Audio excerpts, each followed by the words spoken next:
2, maybe 3 more, home and or away, I think he's gone. I don't think they will tolerate being down in the lower half of the table, mm, below Everton, their main rivals, of course. I think he'll have gone, and they're probably already making inquiries. I think mm, teams do that if they fear a situation is arising where they may have to sack the manager. Many teams, many clubs line somebody else up. So it may be Alonso was putting his name there for someone to call him and say, look, if this happens, what you looking, what you want, what you got in mind. So that could be, yeah. Unless Liverpool pick up straight away now and start a run of victories, I think he won't be there at the end of the season, mm. which is a pity. I mean, when you hear him speak at the end of a game, he's personable. He obviously loves his football. I don't. I wouldn't. He's not out of his depth. I think. Wouldn't put it like that. But he Mm, doesn't seem to have the answers. And very often, if a team just is not performing, and we've seen Liverpool, they're not the same team. They're not mm, so quick. There doesn't even seem to be the camaraderie. I mean, Van Dijk in a post-match interview was quite critical of the team, and the players need to take note of that. He's a great captain, a great player. mm, So things clearly are not working out. Whether there's stuff we don't know about, I don't know. But has he lost the dressing room? Do players, mm, as Paul Scholes might have suggested, do they not respect the man that they now see as their manager? I don't know. mm, We'll never know, probably. mm, But unless they now win the next 3, 4, 5 games, I think he's toast. Yeah. mm. Yeah, I think yeah, I think the handwriting is starting to show on the wall. Because you think, well, how many games does he have to lose before Yeah. they start calling for him to go? Now, interesting enough, somebody did an analysis of ARNE SLOT'S 30 games and last 30 games, and Ruben Amorim's last 30 games. So ARNE SLOT'S last 30 games, he won 14, um, uh, drew three, and he lost 13. It's a lot. Now, yeah. Now, in contrast to Amorim's last 30 games, he won 10, drawn 10, and lost 10. So, it, if they start calling for him to go, what about Amorim?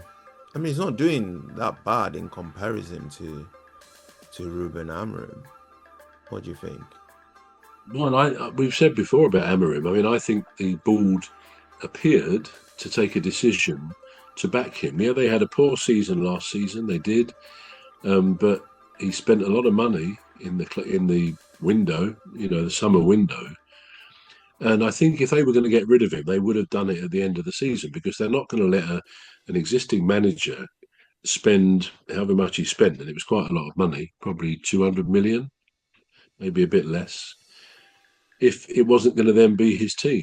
So I think Sir Jim Radcliffe and his co-board members, Mm, co-owners, decided they were going to back him. Now, I think having done that, he's not actually having a terrible season, is he? I mean, he's not. They are winning some games. It was the other day that the game against was it who were they playing? They lost to um,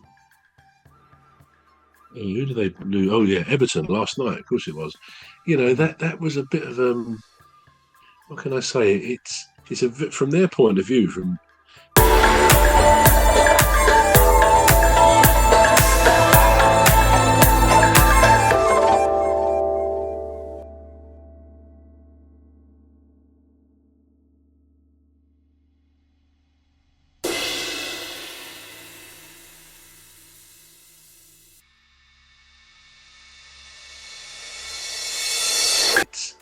from their point of view. From the manager's point of view, it's a very unwelcome result there, even if it had been a draw. But to lose at home to actually a rival team, I mean, Manchester, as you will know, as well as I, Manchester and Liverpool, there's always a rivalry, probably more between Manchester United and Liverpool than Manchester City and Liverpool. But Yep. certainly, Man United, they're strong rivals at Liverpool, being fairly, 30 miles apart. I think it's only about that, isn't it? So it's not a good. There's not any good game to lose, but that particularly is not a good one to lose, I think. So that won't have helped AMORIM'S cause. But certainly, I don't read the writing on the wall at the moment, thinking, "Oh yeah, he's really at risk," because, well, again, I've already said Palace are playing.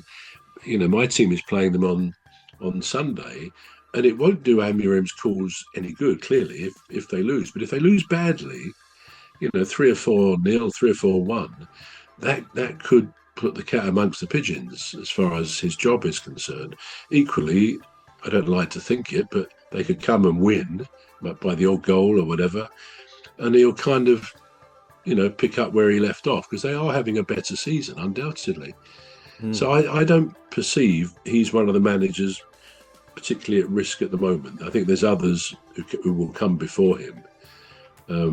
If he did get sacked at some point, my concern would be that they might go for Glasner. And in a way, if he did, because Manchester United still, for players and managers, has still got that kind of magic dust about going there as a player or a manager. They still are this great, wealthy, world famous club with fans all around the world and all around our country as well.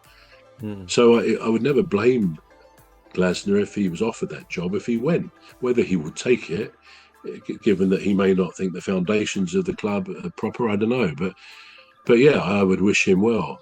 But at the moment, I don't really think that's going to happen. But again, as I say, if they were to lose to Palace on Sunday, which I hope they will, and there's every chance Palace will win that, then he's got to be a bit careful. I don't know what other games they've got coming up, but no games are easy nowadays.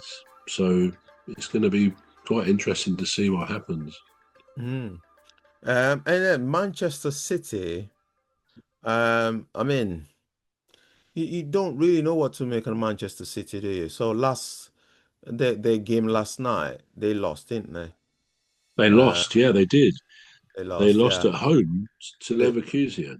yeah. Now, Leverkusen, yeah. here's what Pep Guardiola said, and there's a point there that I just want to bring out. He says, it wasn't the performance we thought. Maybe I'll take full responsibility, but I